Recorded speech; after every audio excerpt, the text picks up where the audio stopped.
So ಅದಕ್ಕೂ ನಾವು ಒಂದು ಗ್ರೂಪ್ ನಮ್ದಿದೆ ಪಾಪ್ ಫೌಂಡೇಶನ್ ಅಂತ. ಅದು ನಾವು ಒಂದು ಕ್ಲೀನ್ ಆಗಿ ಎಲ್ಲ ಪೆಟ್ಸ್ ಎಲ್ಲ ಯುನೈಟ್ ಆಗಿ ಒಂದು ಗೌರ್ಮೆಂಟ್ಗೆ ಒಂದು ಅಪೀಲ್ ಮಾಡಿದೀವಿ. ಏನ್ ಅಪೀಲ್ ಏನಂದ್ರೆ, ಫಾರ್ ಕೋಳಿ ಸಾಕೋರು, ಇದು ಕುರಿ ಸಾಕೋರು ಎಲ್ಲ ಫಾರ್ಮರ್ಸ್. ಆದ್ರೆ ನಾಯಿ ಬ್ರೀಡ್ ಮಾಡೋರು ಬ್ರೀಡರ್ಸ್ ಆಗ್ಬಿಡ್ತಾರೆ. ನಾಯಿಗೆ ಇದಕ್ಕೆಲ್ಲ ಏನು ಸಪೋರ್ಟ್ ಇಲ್ಲ. ಸೊ ಅದಕ್ಕಂತ ಒಂದು ಆರ್ಗನೈಸೇಷನ್ ಮಾಡಿ ಅದಕ್ಕೆ ಹೆಡ್ ಲೀಡ್ ಮಾಡಿ ಸ್ವಲ್ಪ ದೊಡ್ಡವರು ನಮ್ ಸೀನಿಯರ್ಸ್ ಅವರೆಲ್ಲ ಮಾಡ್ತಾರೆ. ಗೌರ್ಮೆಂಟ್ಗೆ ಏನಕ್ಕೆ ಅಂದ್ರೆ ನಾವು ಫಿಶ್ ಡಿಪಾರ್ಟ್ಮೆಂಟ್ಗೆ ಫಾರೆಸ್ಟ್ ಡಿಪಾರ್ಟ್ಮೆಂಟ್ಗೆ ಏನು ಕನೆಕ್ಷನ್ ಇರಲ್ಲ ಆಕ್ಚುಲಿ ನೋಡಿದ್ರೆ. ಬಟ್ ಆದ್ರೆ ಫಾರೆಸ್ಟ್ ಡಿಪಾರ್ಟ್ಮೆಂಟ್ ಅವ್ರು ಬಂದು ಫಿಶಸ್ ಬಗ್ಗೆ ಕ್ವಶನ್ ಮಾಡ್ತಾರೆ. ಫಿಶಸ್ ಡಿಪಾರ್ಟ್ಮೆಂಟ್ ಮಾತ್ರ ಫಿಶರಿ ಡಿಪಾರ್ಟ್ಮೆಂಟ್. ಸೊ ಹಲವಾರು ಕನ್ಫ್ಯೂಷನ್ಸ್ ಇದೆ, ಗೌರ್ಮೆಂಟ್ಗೆ ಕನ್ಫ್ಯೂಷನ್ಸ್ ಇದೆ, ಜನರಿಗೂ ಕನ್ಫ್ಯೂಷನ್ಸ್ ಇದೆ, ಏನ್ ಸಾಕ್ಬೇಕು ಏನ್ ಸಾಕ್ಬಾರ್ದು. ಬಿಕಾಸ್ ಪೆಟ್ ಆರ್ಗನೈಸೇಷನ್ ಅಲ್ಲಿ ಬರೀ ಒಂದು 5,000 10,000 ಅಲ್ಲ, ಒಂದು 10,000 ಲ್ಯಾಕ್ ಪೀಪಲ್, ಒಂದು ಫ್ಯಾಮಿಲೀಸ್ ಇದಕ್ಕೆ ಒಂದು ಆರ್ಗನೈಸೇಷನ್ ನಡೀತಾ ಇದೆ. ಎಲ್ಲರೂ ಇವಾಗ ನೋಡ್ಬೋದು, ನೀವು ನಾಯಿ ಬ್ರೀಡ್ ಮಾಡ್ತಾರೆ, ಕ್ಯಾಟ್ ಬ್ರೀಡ್ ಮಾಡ್ತಾರೆ, ಇಲ್ಲ ನಾರ್ಮಲ್ ಸ್ಮಾಲ್ ಸ್ಕೇಲ್ ಅಲ್ಲಿ ಫಿಶಸ್ ಬ್ರೀಡ್ ಮಾಡ್ತಾರೆ. ಈ ತರ ತುಂಬಾ ಜನ ಲೈಫ್ ಅದರಿಂದ ನಡೀತಾ ಇದೆ. ಸಡನ್ ಆಗಿ ಏನೋ ಒಂದು ತಂದ್ಬಿಡ್ತಾರೆ. ಗೌರ್ಮೆಂಟ್ ರೂಲ್, ಪ್ರಾಪರ್ ರೂಲ್ ಏನಾದ್ರು ತಗೊಂಡು ಈ ತರ ನೀವು ಫಾಲೋ ಮಾಡಿದ್ರೆ ನಿಮ್ಗೇನು ಎಫೆಕ್ಟ್ ಆಗಲ್ಲ. ಅದೊಂದು ಏನಾದ್ರು ಮಾಹಿತಿ ಕೊಟ್ರೆ ಅದೊಂದು ಕರೆಕ್ಟ್ ಆಗುತ್ತೆ. ಸೊ ಜನರಿಗೂ ಇದೊಂದು ಅಪೀಲು, ಯಾರು ಕೇಜ್ ಮಾಡಕ್ಕೆ ಅನಿಮಲ್ಸ್ನ ಇಷ್ಟಪಡಲ್ಲ. ಪಬ್ಲಿಕ್ ಒಂದು ನಾನು ಅಪೀಲ್ ರಿಕ್ವೆಸ್ಟ್ ಮಾಡ್ತಾ ಇದ್ದೀನಿ, ಯಾರು ಯಾವತ್ತು ಅನಿಮಲ್ಸ್ನ ಕೇಜ್ ಮಾಡಲ್ಲ. ನೀವು ಬರೀ ಒಂದೆರಡು ಅನಿಮಲ್ ಬಗ್ಗೆ ತಿಳ್ಕೊಂಡಿರ್ತೀರಾ, ಅಂಗಡಿ ಸಾಕೋನ್ಗೆ ಅದ್ರ ಬಗ್ಗೆ ಇನ್ ಡೀಟೇಲ್ ಆಗಿ ಮಾಹಿತಿ ಗೊತ್ತಿರುತ್ತೆ. ಯಾರು ಸುಮ್ಮನೆ ಯಾವುದೋ ಒಂದು ಕ್ಯಾಟ್ನ, ಡಾಗ್ನ, ಇಲ್ಲ ಈ ಫಿಶಸ್ನ ಒಂದು ಚುಕ್ಕ ಅಕ್ವೇರಿಯಂ ಅಲ್ಲಿ ಇಕ್ಬಿಟ್ಟು ಸಾಯಿಸಲ್ಲ. ಯಾವತ್ತೇ ಫಿಶ್ ನೀವು ನೋಡ್ಬೋದು, ಒಂದು ಅದಕ್ಕೆ ನಾವು ನಿಮ್ಮ ಮನೇಲೂ ಸಾಕಕ್ಕೆ ಅಷ್ಟು ಆಗಲ್ಲ, ನಾವು ಅದಕ್ಕೂ ಜಾಸ್ತಿ ನೋಡ್ಕೊಂಡಿರ್ತೀವಿ. ಅದ್ರ ಮೇಲೆ ನೀವು ಬಿಸ್ನೆಸ್ ಪ್ರಕಾರ ನೋಡಿದ್ರೆ ಇನ್ವೆಸ್ಟ್ಮೆಂಟ್ ಇರುತ್ತೆ ನಮ್ದು. ಹ್ಯುಮ್ಯಾನಿಟಿ ಬಗ್ಗೆ ನೋಡಿದ್ರೆ ಒಂದು ಪ್ರಾಣ ಸತ್ರು ನಮಗೂ ಲಾಸ್, ನಮಗೂ ಬೇಜಾರಾಗುತ್ತೆ.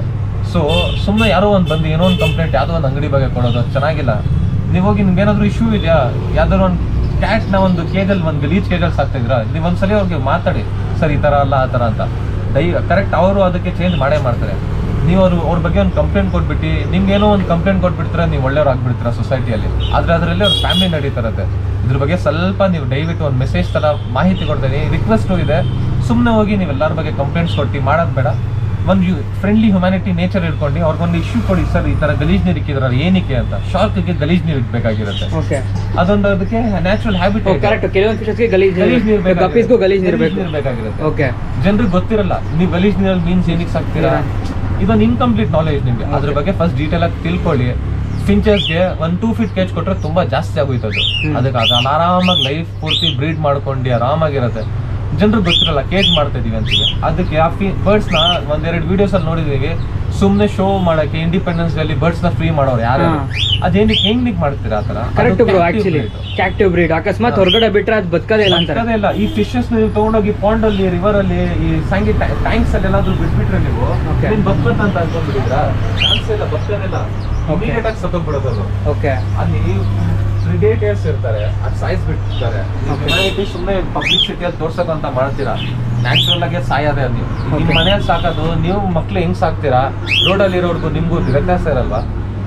ಸ್ವಲ್ಪ ಹ್ಯುಮ್ಯಾನಿಟಿ ತೋರಿಸಿ ಅದಕ್ಕೂ ಮಾಡಬೇಕು. ಅನಿಮಲ್ಸ್ಗೆ ನಾವು ಮಾಡೋಷ್ಟರಲ್ಲಿ ನೀವು ಯಾವತ್ತೂ ಮಾಡೋಕ್ಕೂ ಆಗಲ್ಲ. ಫೀಡಿಂಗ್ ಮಾಡ್ತೀವಿ ನಾವು, ಈ ನಾಯಿನ ರೆಸ್ಕ್ಯೂ ಎಲ್ಲ ಮಾಡ್ತಾರೆ ಪೆಟ್ ಓನರ್ಸ್, ಅದೆಲ್ಲ ಯಾವತ್ತು ಬ್ಯಾಕ್ ಗ್ರೌಂಡ್ ಯಾರು ನೋಡೋದೇ ಇಲ್ಲ. ಇನ್ಸ್ಟೆಂಟ್ ಆಗಿ ಬರ್ತಾರೆ, ಕಂಪ್ಲೇಂಟ್ ಕೊಟ್ಬಿಡ್ತಾರೆ.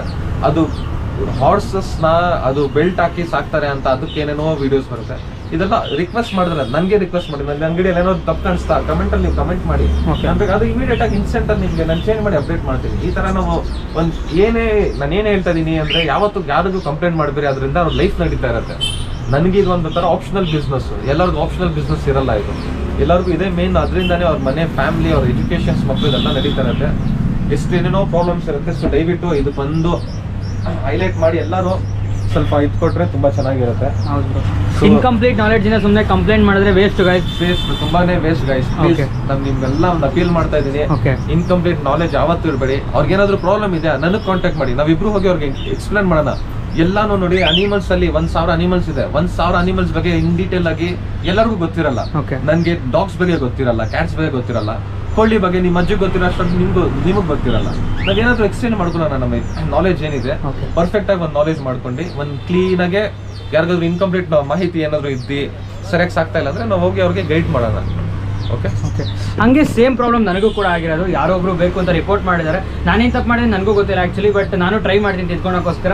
ಮೇ ಬಿ ಎಲ್ಲೋ ನನ್ನ ಕಡೆ ಒಂದು ವಿಡಿಯೋ ಮಾಡ್ಬೇಕಾದ್ರೆ ಮೇ ಬಿ ಒಂದು ಪೆಟ್ನ ನೀಟಾಗಿ ತೋರಿಸಿಲ್ಲ ಅಂತ ಇರ್ಬೋದು. ಬಟ್ ಏನಂದರೆ ಕೆಲವು ಪೆಟ್ಸ್ಗೆ ಅದೇ ಥರದಿಂದ ಎನ್ವೈರ್ಮೆಂಟ್ ಬೇಕಾಗುತ್ತೆ. ಫಾರ್ ಎಕ್ಸಾಂಪಲ್ ಗಲೀಜ್ ನೀರೇ ಬೇಕು ಕೆಲವೊಂದಕ್ಕೆ ಆ್ಯಕ್ಚುಲಿ ಏನಪ್ಪ ಜಾಸ್ತಿ ಪೆಲೆಟ್ಸ್ ಹಾಕಬೇಕು, ಆ ಥರ ಕೆಲವೊಂದು ಥರನೇ ಇರುತ್ತೆ. ಬಟ್ ನಾವು ಅದನ್ನ ವಿಡಿಯೋ ತೋರಿಸ್ಬೇಕಾದ್ರೆ ನಿಮಗೆ ಬೇರೆ ಥರ ಕಂಡಿರ್ಬೋದು ಅಂತ ನೀವು ರಿಪೋರ್ಟ್ ಮಾಡಿರ್ಬೋದು. ಇಲ್ಲ ನಾನು ಹೇಳೋದು, ಇವಾಗ ನನ್ನ ಚಾನಲ್ ಹೊರಟೋಯ್ತು. ಸೊ ಅದಕ್ಕೋಸ್ಕರ ಇನ್ಕಂಪ್ಲೀಟ್ ನಾಲೆಡ್ಜ್ನ ಅರ್ಧಂಬರ್ಧ ತಿಳ್ಕೊಂಡು ಮಾಡೋಕೆ ಹೋಗ್ಬೇಡಿ ಪ್ಲೀಸ್. ಅರ್ಥ ಮಾಡ್ಕೊಳ್ಳಿ, ಆಮೇಲೆ ನೀವು ಕಂಪ್ಲೇಂಟ್ ಮಾಡಿದ್ರೆ ಒಂದು ವ್ಯಾಲ್ಯೂ ಇರುತ್ತಪ್ಪ. ಸೊ ಸಪೋರ್ಟ್ ಮಾಡಿ ಪೆಟ್ ಬ್ರೀಡರ್ಸ್ಗೋಸ್ಕರ ಅಂತ ಹೇಳ್ತಾ ಕೊನೆಯದಾಗ ಏನು ಹೇಳಕ್ಕೆ ಇಷ್ಟಪಡ್ತೀರಾ? ಏನಿಲ್ಲ, ಪೆಟ್ ಬ್ರೀಡರ್ಸ್ನ ಅನಿಮಲ್ಸ್ನ ಎಲ್ಲರೂ ಇಷ್ಟಪಡ್ತೀರಾ, ಜಾಸ್ತಿ ವ್ಯೂಸ್ ಯೂಟ್ಯೂಬಲ್ಲಿ ನೋಡ್ತೀರಾ, ನೀವು ಅನಿಮಲ್ಸ್ ಕಂಟೆಂಟ್ಸ್ನ ಜಾಸ್ತಿ ನೋಡ್ತೀರಾ. ಸೊ ನೆಕ್ಸ್ಟ್ ಒಂದೇ ಒಂದು ಸಪೋರ್ಟ್ ಮಾಡಿ ಅನಿಮಲ್ಸ್ ಬ್ರೀಡರ್ಸ್ನ ಇರಲಿ, ಬ್ರೀಡರ್ಸ್ ಅಂತ ಹೇಳ್ಬಿಡಿ, ಫಾರ್ಮರ್ಸ್ ಅಂತಾನೆ ಹೇಳಿ ಅವ್ರಿಗೆ. ಅವರು ಇದು ಕೋಳಿನ ಕುರಿನ ಇದೆಲ್ಲ ಸಾಕ್ಬಿಟ್ಟು ಸಾಯಿಸ್ಬಿಡ್ತಾರೆ. ಆದ್ರೆ ನಾಯಿಗಳನ್ನ ನಾವು ಬೆಳೆಸಿ ಮತ್ತೆ ನೆಕ್ಸ್ಟ್ ಲೈಫ್ ಒಳ್ಳೆ ಫ್ಯಾಮಿಲಿಗೆ ಹ್ಯಾಂಡ್ ಓವರ್. ಎಲ್ಲೂ ಸಾಯಿಸಲ್ಲ ನಾಯಿನ, ಸಾಯಿಸಲ್ಲ, ನಾಯಿ ಅಂತಾನೆ ಅಲ್ಲ, ಬೆಕ್ಕು ನಮ್ಮ ಫ್ಯಾಮಿಲಿಯಿಂದ ಟ್ರೀಟ್ ಮಾಡ್ಕೊಂಡು ಅದ್ರ ಜೊತೆ ಸಾಕ್ತಾ ಇರ್ತೀವಿ. ಇವಾಗ ಒಂದು ಬೆಕ್ಕು ತಗೊಂತೀವಿ ಅನ್ಕೊಳ್ಳಿ, ಅದು ಸಾಯೋತಕ್ಕೆ ನಾವು ಅದನ್ನ ನೋಡ್ಕೊಂತೀವಿ. ಸೊ ಒಂಥರ ಫ್ಯಾಮಿಲಿ. ಬರೀ ಇಂಡಿಯಾಗೆ turn over 500 million turn over ಇದೆ. ಬರೀ ವೇಸ್ಟೇಜ್ ಫುಡ್. ವೇಸ್ಟೇಜ್ ಅಂದ್ರೆ ಇದು ಕೋಳಿ, ಫಿಶ್, ಡ್ರೈ ಐಟಮ್ಸ್ ನ ಇದು ಕನ್ವರ್ಟ್ ಮಾಡಿ ಪೆಲೆಟ್ಸ್ ಮಾಡ್ತಾರೆ. ಇದು ಒಳ್ಳೆ ಕಂಪನೀಸ್ಗೆ ಟರ್ನ್ ಓವರ್. ಅದ್ರ ಬೇಸಿಕ್ ಅಂತ ಒಂದು ಪಗ್ ಬ್ರೀಡ್ ಮಾಡೋನು, ಒಂದು ಪೆಟಿಗ್ ನಾರ್ಮಲ್ ಒಂದು ಪೊಮೋರಿಯನ್ ಬ್ರೀಡ್ ಮಾಡೋನ್ಗೆ ಒಂದು 5-5 ಸಾವಿರ ಬರುತ್ತೆ ಇನ್ಕಮ್. ಒಂದ್ ಮಂತ್ಲಿ ಏನೂ ಬರಲ್ಲ, ರೆಗ್ಯುಲರ್ ಆಗಿ ಬರಲ್ಲ. 3 months ಒನ್ಸ್ 4 months ಒನ್ಸ್ ಮಾತ್ರ ಬರೋದು. ಅವ್ರನ್ನ ಸಪೋರ್ಟ್ ಮಾಡಿ, ಎಲ್ಲ ಬ್ರೀಡರ್ಸು ಸಪೋರ್ಟ್ ಮಾಡಿ. ಬ್ರೀಡರ್ಸು ಎಲ್ಲ ಫೋರ್ಸ್ಫುಲ್ ಬ್ರೀಡಿಂಗ್ ಎಲ್ಲ ಮಾಡಲ್ಲ, ಅದೆಲ್ಲ ಕಾಲ ಹೊರಟೋಯ್ತು. ಎಲ್ಲ ಎಜುಕೇಟೆಡ್ಸ್ ಇರೋದು ಇವಾಗ. ಸರಿನಾ? ನಾವು ಅವ್ರಿಗೆ ಸಪೋರ್ಟ್ ಮಾಡಿದ್ರೆ ಅವ್ರು ನಮಗೆ ಸಪೋರ್ಟ್ ಮಾಡ್ತಾರೆ ಯಾವತ್ತಾದ್ರೂ. ಪ್ಲೀಸ್ ಅನಿಮಲ್ಸ್ ಫೀಲ್ಡ್ನ ಸ್ವಲ್ಪ ಸಪೋರ್ಟ್ ಮಾಡಿ. ಏನೇ ಒಂದು ರಾಂಗ್ ಇನ್ಫಾರ್ಮೇಶನ್ ನಿಮ್ಮವರೆಗೂ ಬಂದರೆ ಹೋಗಿ ಕರೆಕ್ಟ್ ಮಾಡೋಣ. ಸುಮ್ಮನೆ ರಿಪೋರ್ಟ್ ಮಾಡೋದು, ಸುಮ್ಮನೆ ಕಂಪ್ಲೇಂಟ್ ಕೊಡೋದು ಯಾವ್ರಿಗೂ ಏನೂ ಹೆಲ್ಪ್ ಆಗಲ್ಲ. ದಯವಿಟ್ಟು ಇದೊಂದು ತುಂಬಾನೇ ನಾವು ನೋಡ್ಬಿಟ್ಟಿದ್ದೀವಿ, ಎಷ್ಟೋ ಫ್ಯಾಮಿಲಿ ಸಫರ್ ಮಾಡ್ತಾ ಇದೆ. ಅದಕ್ಕೆ ರೆಗ್ಯುಲರ್ ಆಗಿ ಲೈಫ್ ನಡೀತಾ ಇತ್ತು, ಯಾರೋ ಸುಮ್ಮನೆ ಏನೋ ಒಂದು ಕಂಪ್ಲೇಂಟ್ ಕೊಟ್ಬಿಟ್ಟು ಅವ್ರಿಗೆ ಏನೋ ಒಂದು ಪ್ರಾಬ್ಲಮ್ ಆಗ್ಬಿಟ್ಟಿದೆ.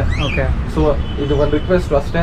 ನಿಮ್ಗೆ ಯಾವತ್ತು ಏನೇ ಅನಿಮಲ್ಸ್ ಬಗ್ಗೆ ಏನೇ ಮಾಹಿತಿ ಬೇಕಂದ್ರೆ ಮೆಸೇಜ್ ಮಾಡಿ, ಕಾಲ್ ಮಾಡಿ. ನಂಬರ್ ಡಿಸ್ಕ್ರಿಪ್ಷನಲ್ಲಿ ಇರುತ್ತೆ. ಎನಿ ಟೈಮು ನಾನು 24/7 ಅವೈಲೇಬಲ್ ಇರ್ತೀನಿ. ಎಕ್ಸೋಟಿಕ್ ಅನಿಮಲ್ಸ್ ಬಗ್ಗೆ ಅಷ್ಟು ನಾಲೆಡ್ಜು ಡಾಕ್ಟರ್ಸ್ಗೂ ಇಲ್ಲ. ನಮಗೆ ಕೇಳಿ, ನನ್ನ ಎಕ್ಸ್ಪೀರಿಯನ್ಸ್ ಮುಖಾಂತರ ಏನೇನಿದೆ, ಅದಕ್ಕೆ ಏನಾದರೂ ಮೆಡಿಸಿನ್ಸ್ ಇದ್ರೆ ಎಜುಕೇಟೆಡ್ ಡಾಕ್ಟರ್ಸ್ ಇದ್ದಾರೆ, ಅವ್ರನ್ನ ಕಾಂಟ್ಯಾಕ್ಟ್ ಮಾಡಿ ನಿಮಗೆ ನಾನು ಮಾಹಿತಿ ಕೊಡ್ತೀನಿ. ಏನೇ ಫಿಶಸ್ ಬಗ್ಗೆ ಇರಲಿ, ರೆಪ್ಟೈಲ್ಸ್ ಬಗ್ಗೆ, ಕ್ಯಾಟ್ಸ್ ಬಗ್ಗೆ, ಡಾಗ್ಸ್ ಬಗ್ಗೆ ಏನೇ ಇರಲಿ, ಏನೋ ಬಿಸ್ನೆಸ್ ಸ್ಟಾರ್ಟ್ ಮಾಡಬೇಕು, ಅದಕ್ಕೂ ಕಾಂಟ್ಯಾಕ್ಟ್ ಮಾಡಿ. ನಾನು ನಿಮಗೆ ಸಪೋರ್ಟ್ ಮಾಡ್ತೀನಿ. ನಿಮ್ಮ ಹತ್ರ ಏನಾದರೂ ನಾಲೆಜ್ ಇದೆ ನನಗೆ ಶೇರ್ ಮಾಡಿ, ನಾನು ತಿಳ್ಕೊತೀನಿ. ಸೊ ಈ ಥರ ಎಲ್ಲರೂ ಒಂದು ಯುನೈಟ್ ಮಾಡ್ಕೊಂಡು ಆರಾಮಾಗಿ ಸ್ಟಾರ್ಟ್ ಮಾಡೋಣ. ಓಕೆ, ಬಿಕಾಸ್ ಎಲ್ಲದರಲ್ಲೂ ಯೂನಿಟಿ ಮುಖ್ಯ ಆ್ಯಕ್ಚುಲಿ ಗೈಸ್.